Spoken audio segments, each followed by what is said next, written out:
ahora por tratar la cuestión que he denominado derecho procesal mercantil.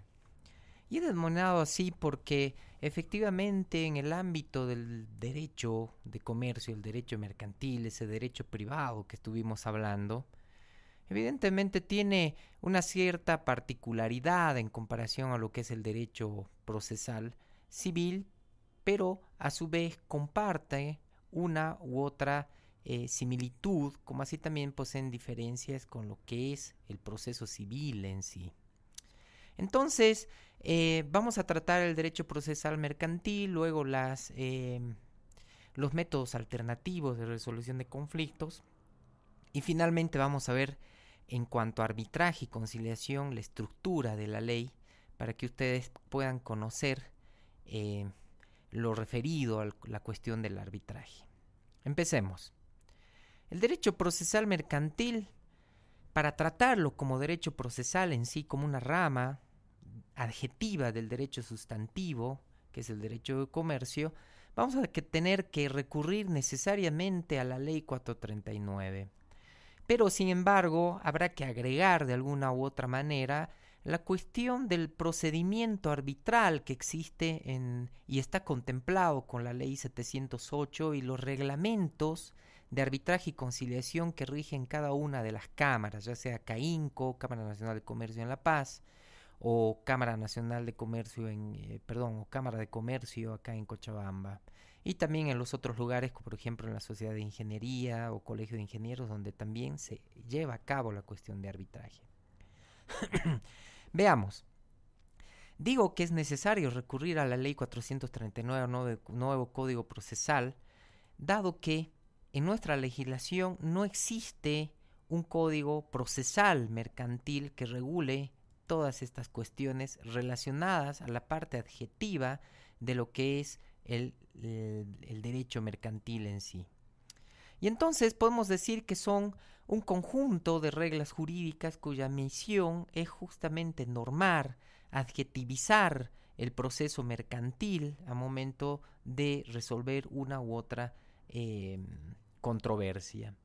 En cuanto a su función jurisdiccional, unos dirán que es un proceso de declaración, ya que declara el derecho aplicable en el caso concreto, y no se olviden que en el caso, por ejemplo, del arbitraje, no solamente declara el derecho al caso concreto, sino también puede declarar un aspecto, una variable que es la variable en equidad, es decir, que el laudo en materia arbitral, como vamos a ver más adelante, se puede proferir en derecho, de acuerdo a los documentos de comercio que están en controversia, contratos, sociedades, etcétera, estatutos, contratos de constitución, y también existe la posibilidad que el árbitro o el tribunal arbitral profiera el laudo en equidad, esto es, según su leal y saber entender, no necesariamente apegado a lo que dice el texto de aquel contrato de comercio.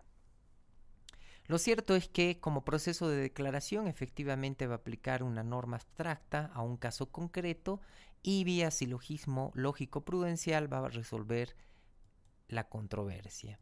También se puede establecer que en el derecho procesal mercantil cumple la función jurisdiccional, pero es un proceso de ejecución, de realización forzosa de intereses que las normas así protegen y que también se trata de un proceso de conservación. Un proceso de conservación de una situación de hecho y una situación de derecho y también hasta que se realicen las funciones de declaración y ejecución. Entonces, esta función que se cumple dentro del proceso del derecho procesal mercantil cumple estas tres perspectivas que les estoy mencionando. Ahora bien, como se trata de un derecho procesal mercantil, es decir, que va a existir una pretensión y una contrapretensión, es decir, de alguna forma, una pretensión que va a querer rebatir lo que es esa pretensión originaria, estipulada o pretendida por la parte, tenemos que hablar de lo que es la acción y de lo que es una excepción. La acción, evidentemente, se trata de una potestad que existe del individuo, del sujeto, de los justiciables, que tienen la potestad de acudir frente al Estado para obtener una determinada actividad jurisdiccional. Si se trata de arbitraje, y bueno, se tratará de una actividad arbitral a sus efectos. Y en ese aspecto, respecto a la naturaleza de lo que es la acción, ha habido dos teorías que han dividido o se han debatido en cuanto a su naturaleza jurídica. La teoría clásica o la civilista dirá que una acción es un derecho subjetivo, y como es un derecho subjetivo, entonces entienden que no hay derecho sin acción y tampoco no hay acción sin derecho. Las críticas al respecto han sido rebatidas de la siguiente forma, sosteniendo que no puede, mejor dicho, que puede haber derecho sin acción, como es el caso del derecho natural, o puede haber una acción sin derecho, por ejemplo, el caso de una sentencia desestimatoria. Y por otro lado aparecen las teorías modernas o procesalistas, en las cuales discuten si la acción es o no un derecho subjetivo. Y ahí aparece la discusión que ha sido llevada a cabo por Winshade y por Muder. Y Winshade decía que ante la violación de un derecho, se puede establecer que no hay acción, pero sí hay una pretensión, mientras que Muder, cuando habla de la acción, sostiene que existe un derecho público subjetivo en la cual se ejerce dicha acción contra el demandado y también contra el Estado. Contra el demandado con la pretensión específica y concreta del motivo de la controversia, y contra el Estado porque se pretende que el Estado otorgue ese tipo de jurisdicción al respecto. En cuanto a las teorías modernas también o procesalistas, se ha discutido en cuanto a la naturaleza jurídica de aquel derecho que se ostenta vía la acción, y unos autores dirán, como Watch, que se trata de algo concreto, Degenfold, que dirá es algo abstracto, Chiovenda, que dirá que es una facultad potestativa, y Couture, que dirá que es una facultad constitucional para poder ejercerla. En los mapas conceptuales he puesto lógicamente todo lo que es referido a la cuestión del derecho, pero me quisiera centrar más que todo en la opinión que efectúa Palacio. Y Palacio, un procesalista que seguramente lo conocen varios que están litigando, él sostiene que la acción es un poder de hacer valer una pretensión. Y a ello complementa Arasi cuando sostiene que no solamente se trata de un poder de hacer valer una pretensión determinada ante el órgano jurisdiccional o el órgano judicial o el órgano arbitral, sino que también se pretende la consecución de una sentencia de mérito. En cuanto a los requisitos de la acción, tienen que haber presupuestos procesales, tiene que haber un juez competente, capacidad de las partes, la demanda tiene que ser válida, de acuerdo a los requisitos que establece la ley 439, y tiene que haber una inexistencia de otro proceso, es decir, que no se puede demandar por el mismo causa, respecto a los mismos sujetos y del mismo objeto, porque en ese caso tendríamos que hablar ya ahí de acumulación de causas, ¿no? En cuanto a los requisitos de validez de la acción, iniciado el proceso, el juez tendrá que verificar la legitimación de las partes, tanto la legitimatio ad processum o processum, como se dice en latín, que es la facultad de poder representar a esa persona que tiene una legitimación sustantiva y que no necesariamente tiene la legitimación procesal. Por ejemplo, les doy el caso. Se habla de legitimación sustantiva de un menor, por ejemplo, incapaz menor de 18 años, que evidentemente tiene su legitimatio ad causam, tiene su derecho para pedir, pero sin embargo, como es menor de edad, tiene que ser ejercida por quienes tienen su legitimación ad processum, esto es, los padres o tal vez un apoderado.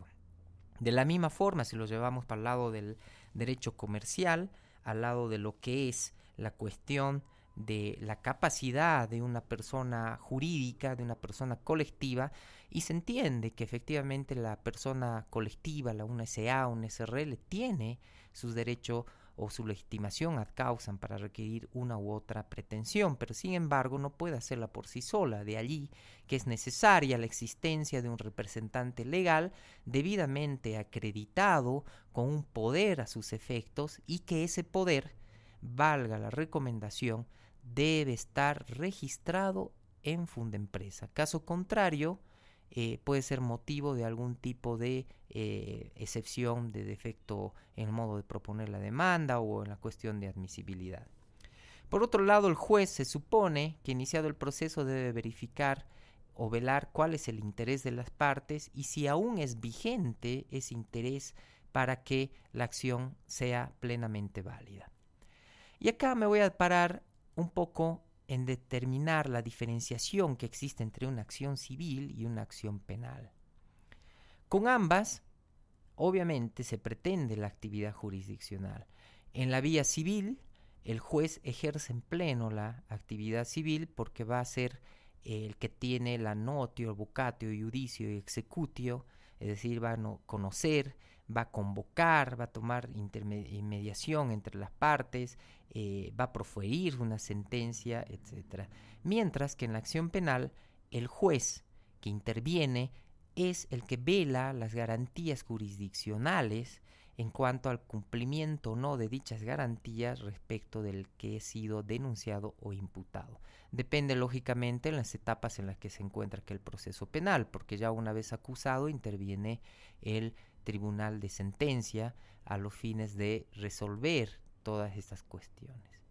Y entonces la diferencia entre la acción civil y la acción penal radica justamente en la naturaleza de las pretensiones. En la acción penal lo que se pretende es la punición, la responsabilidad delictual de la persona contra la cual se denuncia o querella, mientras que en la acción civil la pretensión será el cumplimiento o satisfacción de una obligación de dar, una obligación de dar cosas ciertas o de dar sumas de dinero o una obligación de hacer. Después de haber determinado la diferenciación entre la acción civil y acción penal, hay que determinar de forma concreta cuál es la diferenciación entre acción, pretensión y demanda en el marco del derecho procesal mercantil. Y esto es importante a los fines de poder determinar otros institutos relativos a lo que es la acción, pretensión y la demanda. La acción es la potestad que se tiene ante el Estado para un pronunciamiento, como dice Arasi, una sentencia de mérito. La pretensión será un objeto inmediato, un tipo de pronunciamiento reclamado, y un objeto mediato, el bien sobre el que recae aquel reclamo efectuado, mientras que la demanda es el acto procesal en el cual se encuentra inmersa dicha pretensión y la acción en sí misma. En cuanto a la clasificación de las acciones, habrá que determinar según el título en el que se fundan. Pueden ser pretensiones reales o pueden ser pretensiones personales, y según el objeto, el propósito, pueden ser declarativas o de condena o constitutivas. A la par de la acción, existe el derecho también o facultad que existe para oponerse. Son defensas que una de las partes opone contra la acción o pretensión de la otra, a fin que una vez que sea ejercida dicha pretensión, se pueda suspender el ejercicio de dicha acción. Y si se habla de suspender el ejercicio de dicha acción, entonces se está hablando de una excepción dilatoria. Y cuando se trata de extinguir dicha pretensión, se entiende entonces que dicha excepción es una excepción de carácter perentoria, es decir, al ejercicio de dicha acción. O sea, trata de extinguir esa acción y esa pretensión. Y entonces vemos cómo, formalizada la demanda, una vez que hemos hablado de las excepciones dilatorias y perentorias, la ley 439 establece que a momento de contestar la demanda, un carácter previo a la contestación de la demanda, se pueden interponer excepciones previas que se denominan, algunas de ellas, excepción de previo y especial pronunciamiento, cuyo obstáculo pretendido en dichas excepciones son los de formalizar impedimentos procesales a dichos efectos.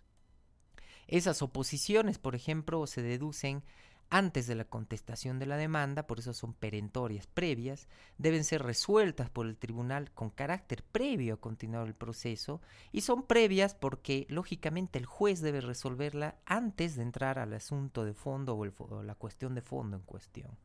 Y son de especial pronunciamiento porque la resolución debe referirse a ellas de forma especial.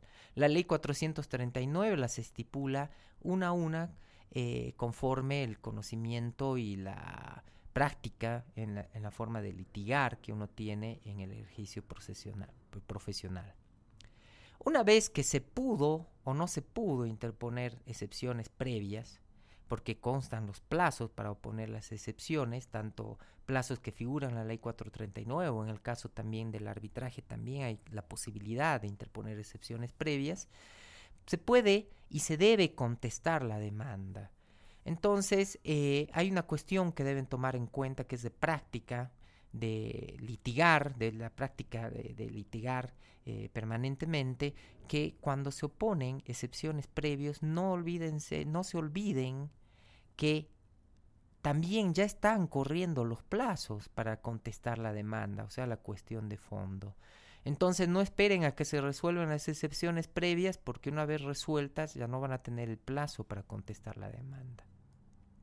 La contestación de la demanda es obviamente una facultad de oposición a aquella pretensión seguida por la parte contraparte y se puede hablar de una contestación propiamente dicha, en la cual no se admite los hechos, se opone a la pretensión del actor o el demandado ejerce el derecho de contradecir dicha pretensión de la parte actora y se plantean cuestiones de hecho y de derecho. Por otro lado, se puede hablar de una facultad de oposición sobre una cuestión de puro derecho, admitiendo los hechos afirmados, pero cuestionando la fundabilidad de la pretensión.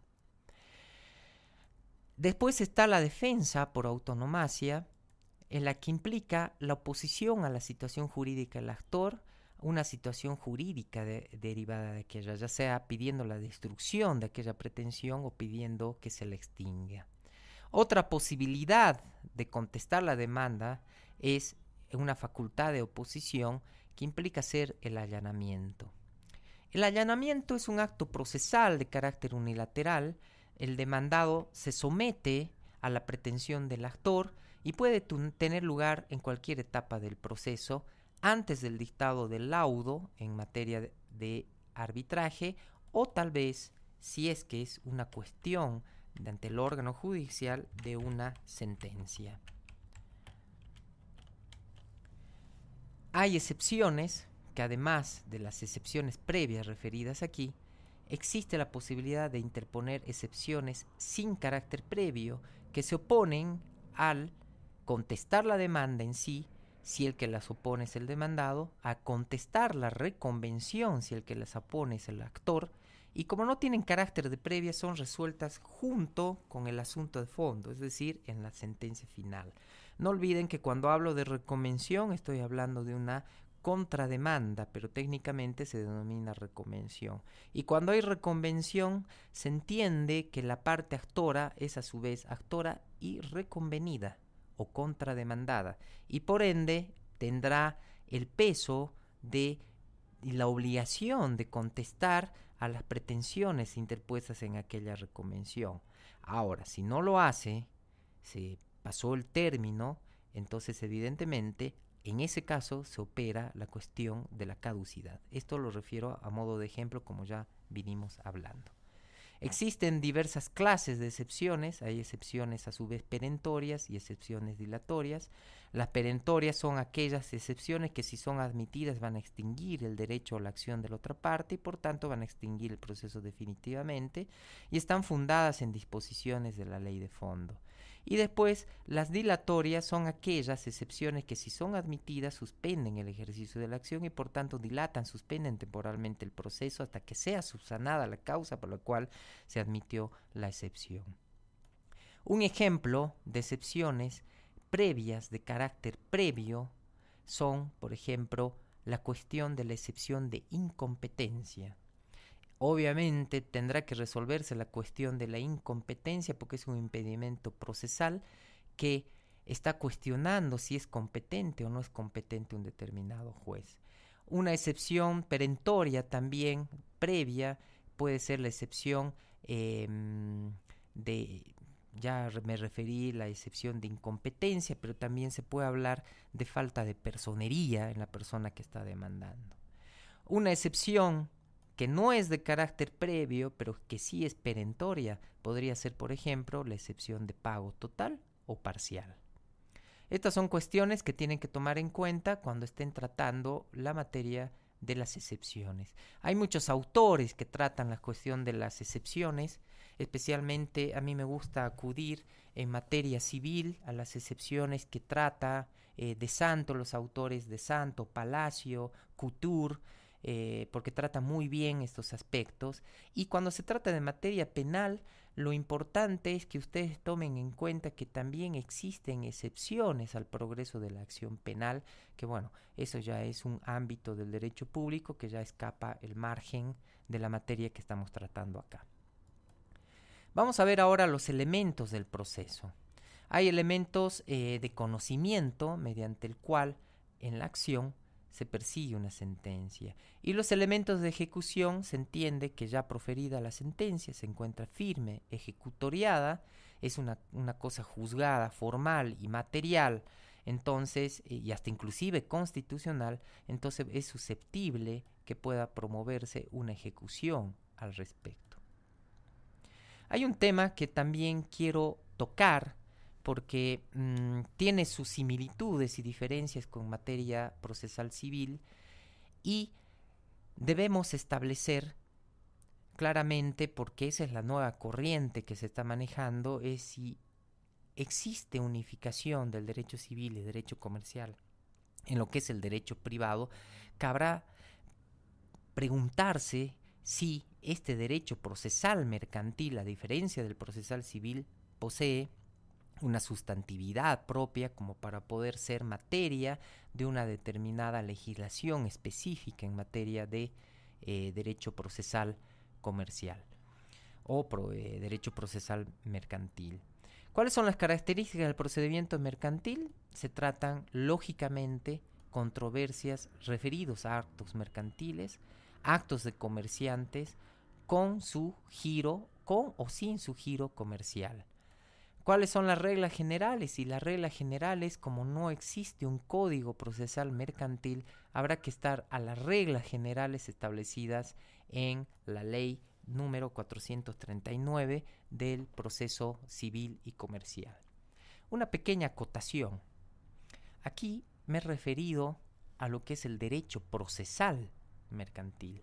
Y acá hay una diferencia que deben establecer claramente. Una cosa es hablar de procedimiento y otra cosa muy distinta es hablar del proceso. La diferencia es obvia porque el procedimiento, hay código de procedimiento civil, código de procedimiento laboral, código de procedimiento penal, código de procedimiento de la materia que ustedes quieran. En el momento que se ejerce el derecho a interponer una excepción, deja de ser ese derecho procedimental, un derecho procedimental meramente así dicho, y pasa a ser un derecho procesal donde se ejercen en pleno todas las cuestiones referidas a las acciones, a las excepciones, a la prueba, a los alegatos, etcétera, etcétera. Bien, dicho esto, vamos a tratar ahora la cuestión de los métodos alternativos de resolución de disputas. Y he puesto en inglés Alternative Dispute Resolutions porque en verdad de los hechos estos métodos alternativos de resolución de conflictos que no están resueltos o no se van a resolver ante una controversia ante un juez común y ordinario, sino que se acude a otra persona que no es parte del órgano jurisdiccional. Y entonces ahí surge la cuestión de los métodos alternativos de resolución de conflictos o como así también se denomina los famosos MARCs, los mecanismos de resolución de conflictos. Veamos. Vamos a ver la cuestión del movimiento de los ADRS y su nacimiento en el sistema anglosajón, las pautas de acercamiento entre intereses y conflicto, y vamos a tratar someramente cuáles son los mecanismos alternativos de resolución de conflictos más conocidos, para después, luego de ello, aterrizar en lo que es el arbitraje en sí. A ver, los mecanismos alternativos de resolución de conflictos son netamente anglosajones. Se produjo en la época de los años 30, con la caída del mercado de Wall Street y como consecuencia también del movimiento de libre acceso a la justicia, en la cual se pretendió asegurar que todos tuvieran la posibilidad de acceder a un medio, cualquiera que sea esta, y que permita efectivamente conseguir una solución al conflicto planteado. Y entonces se dirigió en aquella oportunidad a la búsqueda de alternativas a los tribunales de justicia. Una serie de acontecimientos propiciaron esto, como les refiero, el famoso Jueves Negro, la caída de Wall Street el 24 de octubre de 1929, la depresión como consecuencia de ello en los años 30, el resultado de la intervención de los Estados Unidos en las dos guerras mundiales, la Primera y la Segunda Guerra Mundial, y la inestable situación laboral, penitenciaria, migratoria, económica y social que se había producido como consecuencia de estos fenómenos sociales y económicos financieros que acontecieron. Entonces surgió la necesidad de buscar mecanismos alternativos de resolución de conflicto con carácter voluntarista, particular o colectivamente, los movimientos alternativos sociales, el movimiento hippie, los famosos denominados contrasistema, por los cuales empezaron a buscar soluciones paralelas o controversias paralelas o resolución de sus controversias, no necesariamente en los palacios de justicia. Y en segundo lugar, como apareció esto de forma particular, voluntarista, etc., fue necesaria la intervención misma del Estado para que regule aquellos mecanismos alternativos de resolución de conflictos. Y entonces, como consecuencia de lo que estoy refiriendo, evidentemente los mecanismos alternativos de resolución de conflictos tienen y son y poseen un marcado origen anglosajón. No necesariamente de Estados Unidos, sino me refiero a anglosajón en sistema a modo global, porque también hay mecanismos de resolución de conflictos generados en Inglaterra y en el resto de los países bajo ese sistema, especialmente del common law, que refieren un mecanismo de resolución de conflictos basados en las resoluciones, en las sentencias, en las meditaciones que se hace respecto de todo esto.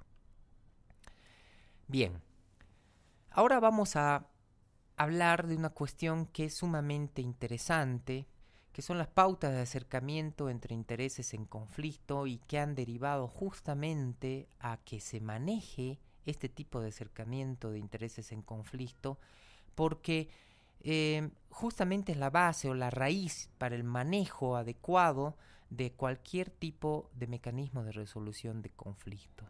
A diferencia de lo que es un juez, el juez aplica el derecho según lo que sabe, conforme a la norma, demasiado establecido lo conforme a la norma, es positivista, no es un pretor, no crea derecho, salvo alguna que otra circunstancia que me ha tocado vivir acá en Bolivia, pero la idea en los mecanismos alternativos de resolución de conflictos es favorecer al diálogo.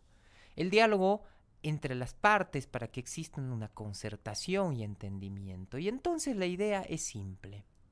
Se debe abandonar cualquier tipo de discusión permitiendo soluciones a partir de actitudes voluntarias.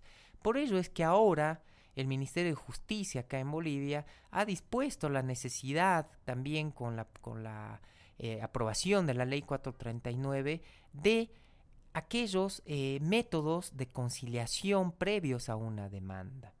Y entonces, cuando existen los problemas y existe algún tipo de controversia entre las partes, puede existir la posibilidad que uno de los interesados renuncie unilateralmente a su reclamo. Y entonces es el sujeto pasivo quien acepta la demanda formulada, o también puede acontecer que ambas partes voluntariamente sean quienes busquen salidas resolutivas y persigan salidas resolutivas mediante la decisión de un tercero, que no necesariamente es un juez. Veamos. Alvarado Belloso, que es un autor que trata muchísimo sobre este tema, establece que existen 3 formas de resolver una controversia. Una, la autodefensa, que se dio en el marco del transcurso de la historia, el famoso ojo por ojo, diente por diente, que obviamente en la actualidad es completamente descartado porque es inconstitucional, implica una violación a lo que es el sistema, al orden jurídico, etcétera, ¿no? Y después está el método de la autocomposición. El método de la autocomposición en el cual las partes son las que ellas mismas resuelven su controversia, y después está la heterocomposición directa, mediante la cual es un tercero el que la resuelve. Y acá me vuelvo a preguntar, ¿y la autodefensa? Sí, efectivamente la autodefensa atenta contra cualquier derecho o garantía constitucional y vulnera porque iría en contra de lo que establece el bloque de constitucionalidad establecido en el 410, numeral parágrafo 2 de la Constitución Política del Estado, porque ahí se establece claramente cuáles son las normas que regulan las controversias y la primacía de la Constitución Política del Estado por sobre el resto de las normas infraconstitucionales. Ahora veamos de lleno lo que es la autocomposición. La autocomposición puede ser una autocomposición directa en la cual las partes solucionan un conflicto determinado sin la ayuda de ninguna persona. En ese caso estamos hablando del allanamiento. Soy demandado, me allano en la acción y en el derecho, solucioné mi conflicto bien o mal, pero lo solucioné y no necesité la colaboración de nadie. Después está el desistimiento, demandé pero desistí en la acción y en el derecho, y después está la cuestión de la transacción que se mediante la cual se extinguen las obligaciones cediendo una parte, la otra concediendo, etc. Y después está la autocomposición indirecta, que es la que se materializa con la ayuda de otra persona. Entonces veamos que lo que nos interesa ver acá, a los fines de los métodos alternativos de resolución de conflictos, es establecer que efectivamente en la autocomposición indirecta, cuando existe una ayuda de otra tercera persona, existe mediante la aceptación mutua de la presentación de un heterocomponedor. Las partes son las que autocomponen su conflicto, pero en la autocomposición indirecta interviene un tercero que hace las veces de heterocomponedor. En este caso estamos hablando de simple conciliador o de un mediador. Estos heterocomponedores actúan como medio de acercamiento y proveen, soluciones creativas a las controversias que están aconteciendo entre las partes. Entonces los interesados desatan el conflicto mediante la autocomposición y que se operará con allanamiento, desistimiento o transacción. Respecto a la heterocomposición, ya hablamos de la autocomposición directa e indirecta, ahora vamos a hablar de la heterocomposición directa, cuando interviene un tercero formado, capacitado para resolver el conflicto. Y son 2 claras. La heterocomposición judicial, la cual la conocemos asiduamente, pero existe un método alternativo de resolución de conflictos muy eficaz, y más que todo en la coyuntura actual en la que está el sistema judicial de este país, dadas las coyunturas políticas, económicas y también de falencia de talentos humanos, de jueces verdaderamente formados y capacitados. A eso me refiero al arbitraje. ¿Cuáles son los mecanismos alternativos de resolución de conflicto? Y son la conciliación, en la cual interviene un heterocomponedor. En el caso, por ejemplo, del sistema judicial, intervienen los jueces de conciliación, que en verdad de los hechos les interesa poco y nada a qué tipo de resolución van a llegar, a qué acuerdo. Es más, hay casos que obligan a la parte que firme el acta de conciliación, y una vez firmado ya obviamente esto obtiene la calidad de cosa juzgada, formal, material, y entonces en verdad de los hechos, como no están capacitados para poder efectuar una adecuada pauta de acercamiento de intereses, entonces el conflicto subyace permanentemente. A diferencia de ello está la mediación, en la cual las partes son las que designan a una persona, pero esa persona, el mediador, que está capacitado para poder establecer y resolver esos conflictos, posee y maneja técnicas de aproximación. Son técnicas que están muy de moda, muy en boga, especialmente en países como Argentina, en Chile, Uruguay, y a nivel continental también, especialmente en España, en cuyo lugar hasta inclusive se habla de mediación penal, de mediación laboral. Lo cierto es que a diferencia de la conciliación, la mediación es una versión remozada de lo que es la conciliación, porque en la mediación existe un tercero heterocomponedor que, como les dije, está preparado y capacitado para poder aproximar a las partes y que sean estas mismas partes las que resuelvan y satisfagan esa controversia y con ello medianamente desaparezca el conflicto subyacente, que no acontece así en el ámbito de la conciliación. En el arbitraje, lo vamos a ver un poquito más adelante, existe un heterocomponedor, está regulado por la ley 708 y a su vez la ley 708 contempla la administración de arbitraje por instituciones habilitadas a tales efectos, tales como la Cámara Nacional de Comercio en La Paz, la CAINCO en Santa Cruz, CADECO en Cochabamba y algunos otros colegios que también diligencian este tipo de soluciones. Por ejemplo, el Colegio Médico hay arbitraje, el Colegio de Ingenieros también hay arbitraje. Un medio alternativo de resolución de conflictos también, porque me tocó vivir cuando estuve revalidando o convalidando mi título argentino acá en Bolivia, y tuve que acudir al defensor del pueblo, cuya figura en realidad se llama ombudsman, porque es una figura típica del derecho anglosajón, y mediante el cual pude obtener resolución efectiva a la controversia que yo tenía con la Universidad San Simón, quienes no querían convalidar mi título por una cuestión u otra cuestión. Después está el binding advice, que lo vamos a ver enseguida, el due diligence y finalmente la negociación. Veamos.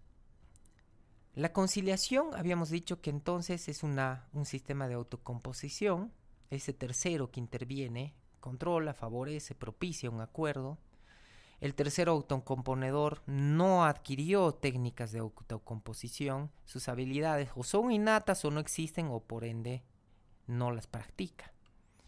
Y después no es consustancial el papel del conciliador trabajar conjunta y separadamente con las partes para que sean estas las que asumen un verdadero papel de conformadoras del acuerdo, que ellas sean realmente las que gestionen el conflicto. En cambio, en la mediación es así. Hace en muchos casos propuestas a las partes, pero lo que le interesa en la conciliación al conciliador en general es que haya acuerdo cualquiera que este sea, no el mejor de los acuerdos por las partes, sino un acuerdo entre ellas, y la solución se va a alcanzar interpartes, no así suprapartes. De ahí que la conciliación es un método de autocomposición. La mediación también es una manifestación de la autocomposición. Existen partes, pero también un tercero que, a diferencia de la conciliación, controla, favorece, propicia un acuerdo. Y entonces ese acuerdo lo propicia porque justamente se maneja y trabaja con técnicas de aproximación, interviene, ayuda, colabora con las partes haciéndoles partícipes de la búsqueda de una solución de conflicto, y no debe tender a proponer soluciones, salvo que las partes así se lo pidan. Y cuando hablo de técnicas de aproximación, me estoy refiriendo a las técnicas desarrolladas por muchos autores, especialmente Munduate, Jaca, que establecen un enfoque psicosocial bastante adecuado a lo que es la idiosincrasia latinoamericana en cuanto a la resolución de conflictos. En la mediación, La mejor de las soluciones es la que se consensúa por ellas y favorece el cumplimiento voluntario de este compromiso, este acuerdo. Y como ya les dije, es una modernización y mejora de la conciliación porque se incorporan parámetros específicos, hay formación del mediador, actualmente hay diplomados, maestrías en mediación, y también les comento que se está contemplando la cuestión de la mediación en el marco de la ley 708. Es más, por ejemplo, en la Cámara de Comercio de Cochabamba ya se está implementando la mediación escolar. No para que ha habido un conflicto escolar se acude directamente en sede penal o en sede judicial o en sede del Servicio Departamental de Educación, sino más que todo en la resolución de conflictos con mediadores debidamente preparados y que yacen en los listados de la Cámara de Comercio de Cochabamba. Y lógicamente la mediación ha hecho perder presencia a la conciliación. Yo soy completamente renuente a que como abogados, en esta época de la globalización, en esta época del acceso permanente a la información global, tener que hablar de conciliar, de conciliación. Eso ya prácticamente no existe. La conciliación ya no existe porque justamente los conciliadores no son personas preparadas para gestionar un conflicto. Lógico que yo cuando hablo de conflicto no le estoy dando un adjetivo ni superlativo ni de ninguna manera. El conflicto es eso, es un conflicto. Simplemente el conflicto no es ni malo ni bueno, simplemente lo que hace falta es saber gestionarlo. Y por ello el mediador es una persona preparada para poder hacerlo. La nueva tendencia es la profesionalización del mediador. No exige en absoluto ser jurista en manejo de las técnicas de mediación y no se exige una preparación, sino más bien una formación en técnicas de mediación y en conocimiento de algunas posibles consecuencias jurídicas que puedan existir si es que no se conoce someramente las cuestiones legales. La solución realmente se alcanza interpartes y no así suprapartes, por eso es un método de autocomposición y son las propias partes los que lo resuelven. Tengo una definición muy buena que les voy a leer y establece que la mediación es aquel medio por el cual un tercero, que es ajeno a cualquier tipo de conflicto, asume la función de reunir a las partes y ayudar a resolver sus desacuerdos. Su éxito pasa por un intercambio de información, asumiendo que por regla general se inicia la negociación desde la desconfianza, debiéndose trabajar con el mediador y haciéndoles cada vez más partícipes de la técnica mediadora. Desbrozando el problema, creando opciones, instándoles a que propongan soluciones, asumiendo que la decisión debe ser el resultado de una participación de las partes que aceptan su posición y toman un acuerdo como solución al conflicto. Como ustedes ven, es un medio, efectivamente hay un intercambio de información, hay un tratamiento de la información que el mediador sabe y conoce por la empatía que tiene hacia una y otra parte y hace que estas partes se aproximen en la resolución creativa de aquellos conflictos, haciéndoles cada vez más partícipes de la técnica mediadora. Su figura dependerá en muchas ocasiones de que se aminore la hostilidad recíproca o unilateral presente, porque también es cierto que hay cuestiones que se pueden mediar y hay otras cuestiones que no se pueden mediar. Entonces habrá que determinar dichos aspectos que obviamente la gente formada en la mediación es la que maneja todo este tipo de cuestiones. En cualquier caso, no siempre se dirige a una solución del conflicto, sino que más que todo se pretende alcanzar la variable gestión de los mismos, asumiendo en este caso que el conflicto puede llegar a perdurar si es que no se resuelve dicho conflicto, pero sí más bien gestionarlo. De ahí el enfoque psicosocial en estas cuestiones. Es un procedimiento informal de solución o gestión de diferencias. Está basado en el principio de autonomía de voluntad, salvo los supuestos excepcionales de obligatoriedad que desvirtúan la naturaleza jurídica del método alternativo de resolución de conflictos, porque, por ejemplo, en Argentina no es obligatoria la conciliación como acá. Más bien es obligatoria la mediación, Pero tanto en Argentina como acá en Bolivia, la mediación y la conciliación obligatoria desnaturaliza el método alternativo de resolución de conflictos que por esencia es voluntaria. ¿Cómo vas a obligar a una persona a que vaya a conciliar? ¿Cómo vas a obligar a una persona o a ambas partes en conflicto que vayan a mediar? Si están en conflicto es porque no quieren solucionar. Entonces, evidentemente hay que reforzar esta noción y establecer la necesidad de la mediación, pero cuando las partes así voluntariamente lo quieren hacer.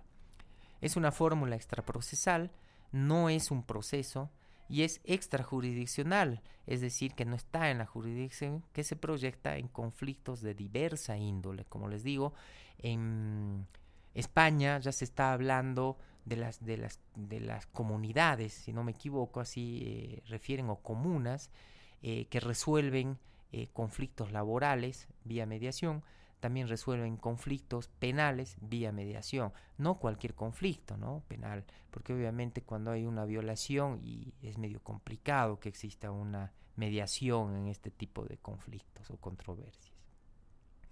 Exige una limitada regulación que debe ser flexible. La figura del mediador es una pieza indiscutible en este modelo.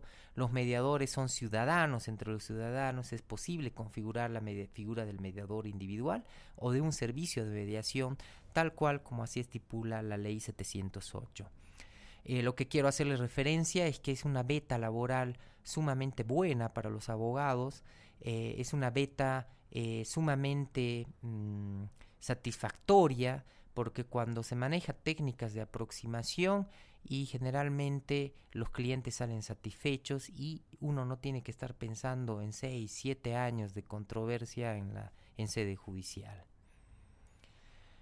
Acá hay un modelo, por ejemplo, de mediación laboral que ha sido implementado por Munduá, Tejaca, Barón y Medina. Establecen las fases por las cuales cómo funciona la mediación laboral. Se reúne el equipo, se prepara la dinámica, no necesariamente tienen que saber cuál es el conflicto, sino escuchar a las partes, tener empatía y contacto directo con las partes. Hay una reunión del equipo mediador con las partes para recoger esa información, explorar el problema y sucesivamente se van estableciendo las fases justamente para poder resolver este tipo de conflictos, hasta que se llega a un cierre y clausura de la mediación en sí. Estas diapositivas, por las dudas, están colgadas en la plataforma de e-learning, así que no creo que vayan a tener ningún tipo de conflicto en su consulta y seguir de pronto las fases establecidas por Munduacte y Barón al respecto, que yo las he utilizado para poder resolver conflictos y evitarme todo un proceso costoso, no solamente en cuestión económica, sino también emocional y desgastante, porque esperar una apelación que sea resuelta en 3 años es sumamente complicado. Además de la mediación, tenemos el arbitraje, que lo vamos a tratar también, y el arbitraje es realmente el método alternativo heterocompositivo mediante el cual yo les recomiendo que en la práctica, en la vida diaria como abogado y más que todo como directores jurídicos de la empresa, tiendan a acudir en arbitraje, porque efectivamente se paga un costo, un derecho, una tasa, se pagan unos gastos, pero existe en principio la verdadera realidad de que ese conflicto o controversia se resuelve mínimamente en 6 meses. Y también, si ustedes quieren acudir en arbitraje sumario, bueno, el arbitraje puede durar hasta un mes, o hasta inclusive puede haber inclusive un arbitraje online, como actualmente se está pretendiendo implementar a nivel global. En el arbitraje hay un árbitro que es designado para resolver de forma imperativa un conflicto sometido e impone su decisión por tratarse un método alternativo de resolución. Y esa forma de implementar o de proferir su resolución es lo que se denomina laudo arbitral.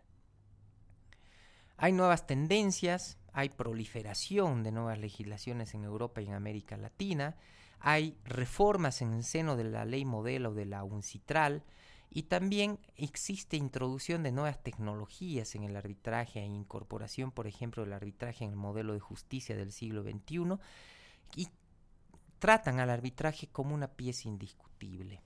Otra de las ventajas es que, por ejemplo, en el arbitraje los árbitros son personas que conocen, que están capacitadas en la materia y se dedican exclusivamente a ello. Obviamente el arbitraje es una capacitación, generalmente son diplomados que dictan las cámaras de comercio, pero también hay diplomados en el exterior que yo les recomiendo y maestrías en el exterior. Yo, por ejemplo, tomé un diplomado interno e internacional en la cuestión de arbitraje. Soy árbitro, litigo en arbitraje y la verdad que tengo plena satisfacción en cuanto a los resultados que se pueden llegar a obtener. Claro, siempre está que uno sepa manejar la cuestión del procedimiento de arbitraje y el proceso arbitral en sí. Existen nuevas tendencias en cuestión de arbitraje y esto es lo que tienen que ustedes saber como directores de la empresa, que hay arbitraje comercial e internacional. Como ya les referí, las 5 terms están contempladas justamente y se aconseja la estipulación de arbitraje de una cláusula compromisoria. Hay arbitraje en materia de inversiones, hay arbitraje mercantil, hay arbitraje electrónico, hay hasta inclusive arbitraje sucesorio, hay arbitraje de consumo, arbitraje en materia industrial y de propiedad intelectual. Y también a nivel internacional existe la posibilidad del arbitraje laboral. En este punto me voy a detener un segundo. Vamos a ver materia laboral.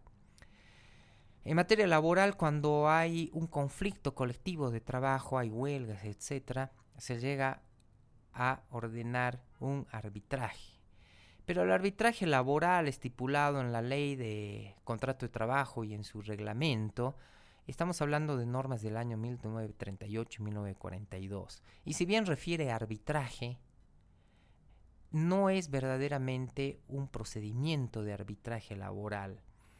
Por lo cual, hasta inclusive se debe tomar en cuenta que en la ley 708 de conciliación y arbitraje se excluye como materia susceptible de arbitraje a la materia laboral y a la materia penal, por ejemplo. Pero, sin embargo, existe la posibilidad, a mí me ha tocado vivir un arbitraje en Tarija representando a un sindicato de trabajadores y lógicamente, como no existe un procedimiento que seguir en materia laboral, se siguió por aquel entonces el procedimiento de la ley 1770, que era la predecesora a la actual ley 708. Como ustedes ven, hay un alto crecimiento en materia de arbitraje y efectivamente es una beta laboral sumamente muy buena, muy linda, muy sumamente empresarial, sumamente comercial, se debate en marcas, se debate en patentes, etcétera, etcétera, que es lo que generalmente a uno personalmente lo satisface en esta área, ¿no? Después tenemos la cuestión del defensor del pueblo, del ombudsman, pero el verdadero sentido del ombudsman o defensor del pueblo, ¿no? El marco legal de esto está la Constitución Política del Estado y la Ley del Defensor del Pueblo en la Ley 1818. También tengo muy buena experiencia con este tema. He acudido varias veces al Defensor del Pueblo y he obtenido resultados en cuanto a las pretensiones que necesitaba obtener en el marco. Las funciones, lógicamente, del Defensor del Pueblo no es para todo, sino más que todo se refiere a un intermediario entre el poder público, entre el Estado, en cuanto a los abusos, a las vías de hecho administrativa, por ejemplo, de los poderes públicos o en cuanto a la violación de los derechos humanos.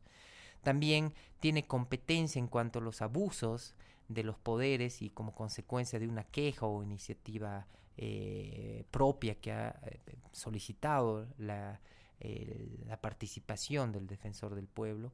El Defensor del Pueblo en sus competencias solicita información a las autoridades, servidores públicos para llevar a cabo sus investigaciones y proponer las recomendaciones, ¿no? Lógicamente, si bien es designado por el Poder Ejecutivo o el órgano ejecutivo, también está claro que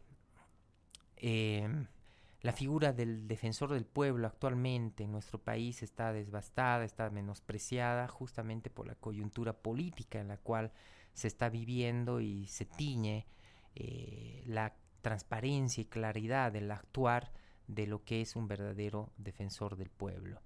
Sus funciones son claras: vela por las personas detenidas, igualdad de oportunidad, las cuestiones de discriminación, pueblos indígenas. Teóricamente está muy relacionado con el ejercicio de los derechos fundamentales, actúa con funcionarios de la administración pública para que cumplan con sus obligaciones con los servicios de la ciudadanía, ingresa a los centros de detención, está en cuanto a la defensa y garantías que puede interponer en cuanto a las acciones constitucionales, es decir, que en los casos, en las funciones, competencias del defensor público, una persona cualquiera puede acudir a la Defensoría del Pueblo, y es la Defensoría del Pueblo, a través de sus asesores legales, abogados capacitados para ello, quienes interponen una acción de amparo, una acción de cumplimiento, una acción de clase, una acción determinada, como así regula el Código Procesal Constitucional, la Ley 254. Y entonces, en ese sentido, bueno, es bastante interesante saber de todo esto, porque no es lo mismo que Pedro Barrientos interponga una acción de amparo, que va a ser completamente diferente a una acción de amparo que haya sido interpuesta por el defensor del pueblo. Son situaciones que lógicamente habrá que merituarlas y utilizar estratégicamente en cuanto el conflicto se trate. ¿Cuál es el procedimiento? Y el procedimiento lo estipula, como le dije, la ley 1818, y establece que debe existir una legitimación para formular quejas. Solamente las personas naturales y jurídicas que estén afectadas por actos y procedimientos administrativos o violaciones de derechos humanos o actos ilegales pueden presentar la queja al defensor sin impedimento. Se utiliza un memorial: formula queja, señor defensor del pueblo de la ciudad de Santa Cruz, de La Paz, o defensor del pueblo de la nación, solicito y presento la queja, etcétera, etcétera. Puede ser escrita o verbal, y no es necesario el patrocinio de un abogado, pero sí lo que suelo hacer en algunos casos, por ejemplo, cuando hay atropellos de las propias autoridades judiciales en cuanto a los derechos fundamentales, por ejemplo, de un niño, de un caso que actualmente tengo, que no se le quiere otorgar el apellido paterno, se presenta una carta solicitando la intervención del defensor del pueblo para que ese proceso judicial efectivamente resguarde el interés superior del proceso familiar en la filiación judicial, que no es otro del propio menor. El plazo máximo es de 1 año a partir que el denunciante tuviera conocimientos de derechos o omisiones. Las quejas no interrumpen los plazos para interponer recursos administrativos o acciones judiciales previstas en el ordenamiento jurídico. Me estoy refiriendo al caso de una revocatoria, un recurso jerárquico, o ya vía concluidos estos vía una acción contenciosa administrativa. Sin embargo, hay casos extraordinarios que son calificados por el defensor del pueblo, en los cuales considerarán reclamaciones sobre hechos anteriores al año de producción, es decir, que caduca tu derecho de acudir ante el defensor del pueblo cuando transcurrió 1 año. Otro ejemplo de caducidad: la tramitación de la queja no puede ser mayor de 7 días hábiles. Se comunica al interesado si se va a admitir o no su queja para que sea tratada. Admitida la queja, se promueven las investigaciones y se requiere un término no mayor a 10 días a la autoridad, al funcionario o a cualquier institución que ha cometido este tipo de hechos o vías de hecho administrativas, etcétera, o violación de un derecho humano, un informe escrito. Cuando se rechaza la queja: cuando existe una mala fe, cuando hay carencia de fundamentos reales, cuando la queja se ha planteado y existe un asunto pero pendiente de resolución judicial.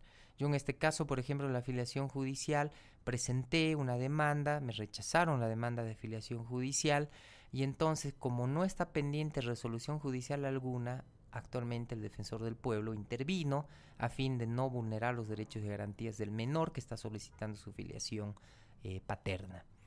Cuando su tramitación implique perjuicio al legítimo derecho de terceras personas, también se rechaza la queja cuando la queja lo es contra personas particulares que están fuera del ámbito y competencia de la presente ley, cuando la queja es planteada fuera del término, o sea, fuera del plazo de un año, y cuando la queja provenga de una persona que formuló dicha queja de manera anónima.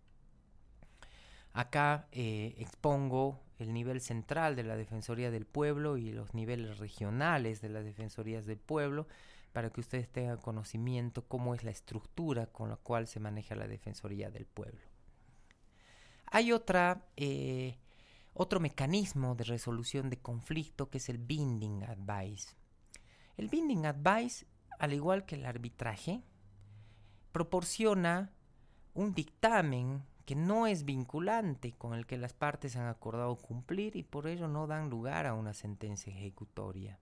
En promedio, tienen 9 meses para completarse como procedimiento. Esto del binding advice es una figura muy utilizada, especialmente en Inglaterra, para solucionar los conflictos en la empresa o interempresariales. El arbitraje, binding advice y la mediación vinculante requieren diferentes acuerdos. Estos 3 mecanismos pueden ser acordados en las cláusulas antes de que surja una controversia, pero si no se ha hecho cuando surge la controversia, puede establecerse en un acuerdo posterior de resolución de conflictos. En el caso de arbitraje, cuando está contemplado en un contrato se dice cláusula compromisoria, pero cuando está referido o no está dentro del contrato de comercio y las partes acuerdan someterla en arbitraje, entonces se firma un convenio arbitral que puede ser a modo de adenda de un contrato de comercio. Después tenemos otro método de resolución sumamente interesante que ustedes tienen que manejar, como ya me he referido en otras exposiciones, que es la cuestión de la negociación.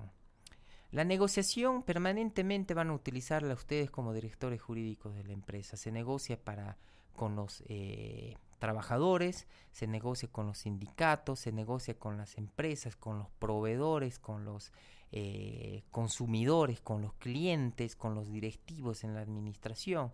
Y entonces este es un proceso que ofrece a las partes interesadas la oportunidad de intercambiar promesas, contraer compromisos, en un esfuerzo para solucionar diferencias y llegar a un acuerdo.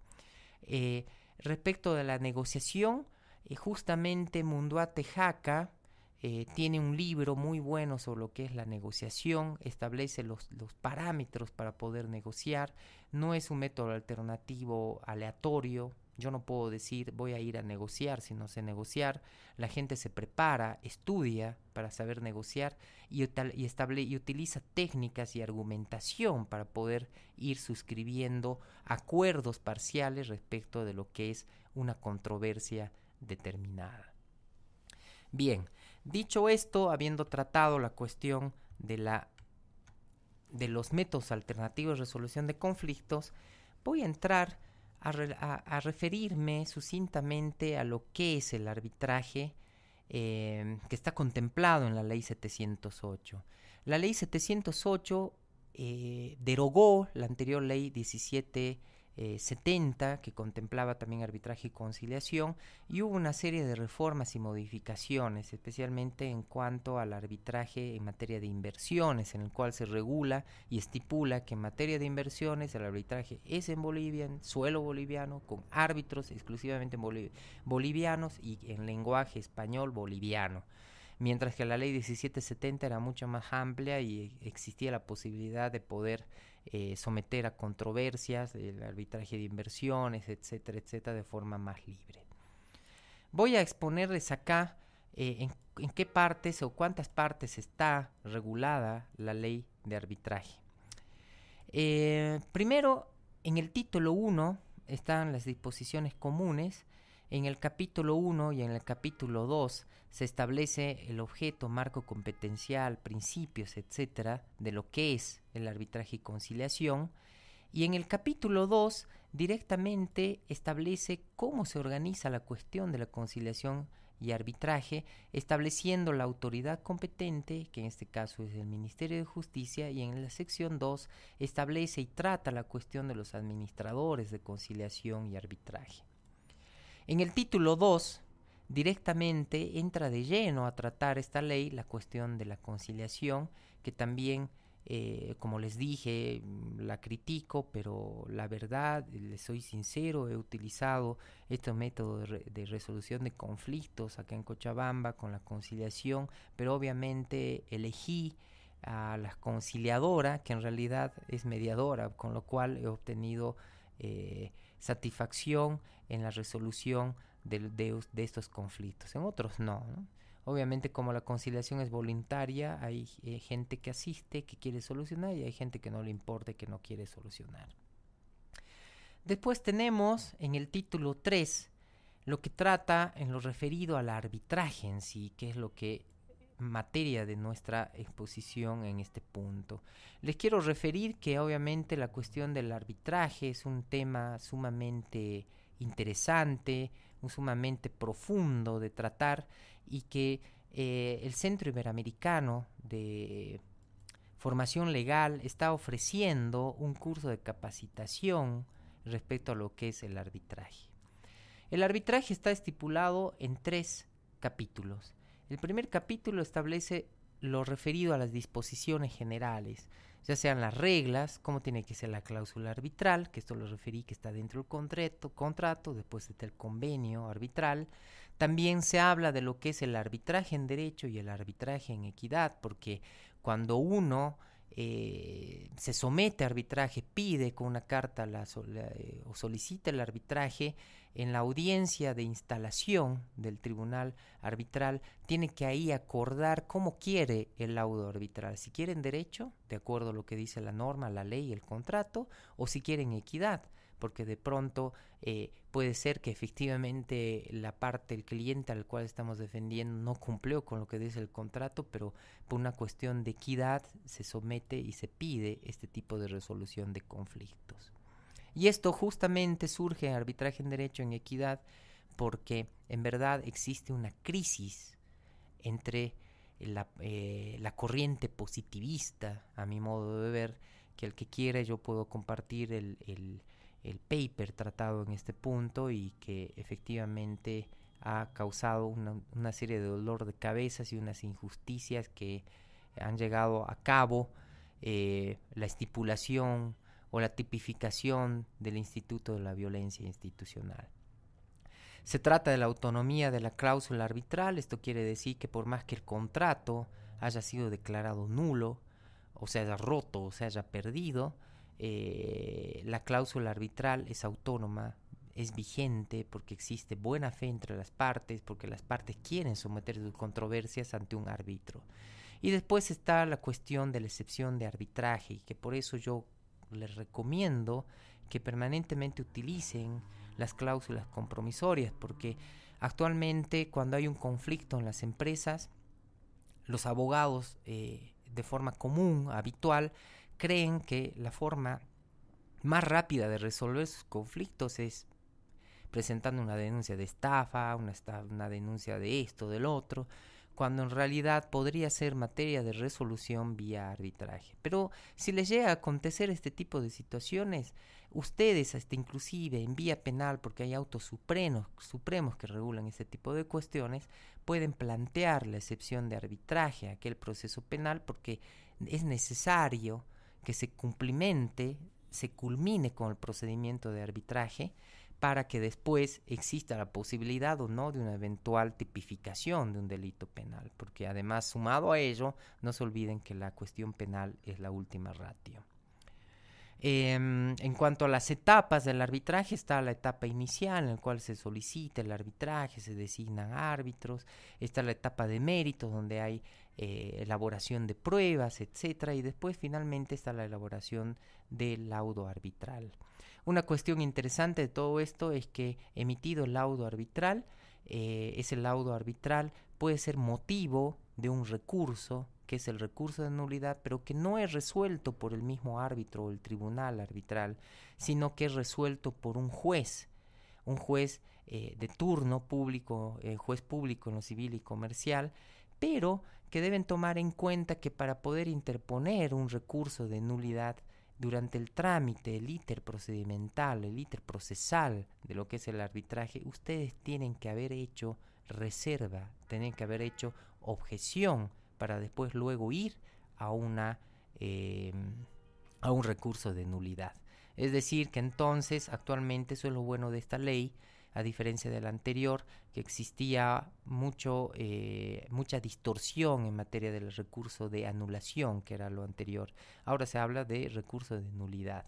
Pero esto va a existir en tanto y en cuanto se haya hecho una reserva al respecto. Si no, el recurso de nulidad planteado va a ser plenamente rechazado in limine litis, si es que tenemos la suerte de tener un juez debidamente capacitado, que sea creador del derecho y que también entienda la cuestión, la particularidad, los sui generis de lo que es el procedimiento arbitral. Después se trata la cuestión de los árbitros, la excusa, recusación, cuáles son las funciones de la autoridad judicial, puede intervenir auxilio judicial, hay competencia de la autoridad judicial en materia de medidas cautelares, etcétera, etcétera. Y después están también las facultades arbitrales, que por ejemplo en el marco del desarrollo de un arbitraje ellos están obligados y facultados para pedir una negociación cuando ven que la controversia puede haber sido resuelta. En el capítulo 2 se tratan la cuestión del procedimiento arbitral en sí, para que ustedes entiendan cómo se maneja la cuestión del arbitraje en sí.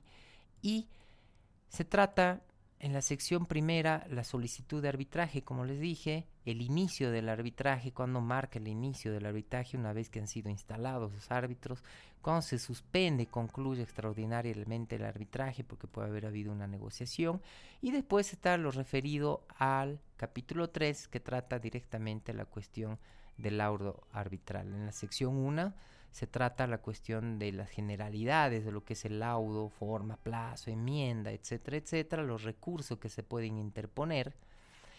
Y después está la ejecución forzosa del laudo arbitral, que ya no se hace tanto el recurso de nulidad como la ejecución forzosa del laudo arbitral, ya no es competencia del tribunal arbitral previamente designado o sorteado, sino que es competencia del juez público en lo civil y comercial.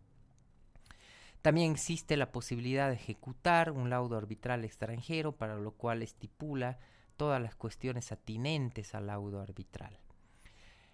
Posteriormente a ello, en el título 2, en el título 4, establece regímenes especiales en la cuestión y en materia de arbitraje. En el capítulo 1 habla de las disposiciones aplicables generales. Después entra de lleno en el capítulo 2 a las controversias con el Estado en materia de inversiones, y ahí establece lo que les referí en cuanto al árbitro boliviano, ley boliviano en suelo boliviano, a diferencia del otro. También existe la posibilidad de debatir un arbitraje testamentario y también solicitar soluciones amistosas en el marco del sistema interamericano de los derechos humanos. Finalmente están las disposiciones transitorias, primera, segunda, tercera y cuarta, que son a los fines de la exposición nada más, disposiciones finales, y la disposición abrogatoria y derogatoria. Se entiende de lo que se trata la ley 1770, que actualmente ya está derogada. Bien, la ley 708 entonces regula la cuestión del arbitraje y conciliación desde el punto de vista interno, es decir, entre partes o nacionales internos. Pero existe la posibilidad de que ustedes como directores jurídicos tengan que ir a representar a la empresa en algún tipo de arbitraje internacional. Y el arbitraje internacional tiene sus variantes. Lo que ustedes tienen que saber manejar y revisar bien es cómo funciona el arbitraje nacional, para después ustedes ensamblarlo lo que es el arbitraje internacional o de comercio internacional. Para ello es sumamente ágil, si ustedes conocen el procedimiento arbitral, que en el arbitraje internacional, a diferencia del nacional, se regula por distintas normas internacionales. Por ejemplo,